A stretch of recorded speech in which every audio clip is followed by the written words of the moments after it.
ভাইজান বলেন। এটা কি করছেন? বেগুন, বেগুন। এই বেগুনের কোন জাতের বেগুন? এগুলো চাইনা থেকে। China three. চায়না থ্রি এর এই রোপণ পদ্ধতি কেমন কি?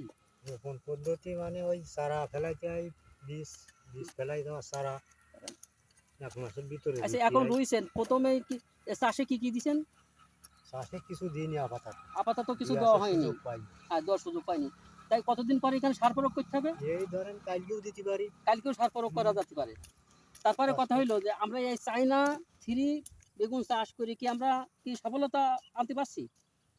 ওই কোনো রকম ওষুধের দাম বেশি তো এই জন্যই আচ্ছা, সমস্যা। কীটনাশকের দাম অত্যন্ত বেশি যার কারণে আমরা সফলতা আনতে খুব কম ওই পারি। কোনো রকমে ওই চলে। কোনো রকম চলে। আচ্ছা, এখন কথা হইলো কি এই বেগুন তো রোয়েলেনে মানে ১ সপ্তাহ হইছে। না তে এই কালকে রোয়া, হ্যাঁ, আচ্ছা কালকে কালকে রোয়া, বিকেলে রোয়া। কাল বিকালে রোয়া। তো কতদিন আচ্ছা, পরে বেগুন তোলা যাবে? এই ফলন আসবে? ধরেন এই আশ্বিন, কার্তিক, অগ্রহায়ণ, পৌষ মাসের থেকে ৩ তোলা মাস যাবে। পরের থেকে এখানে বেগুন তোলা তোলা যাবে। যাবে। প্রিয়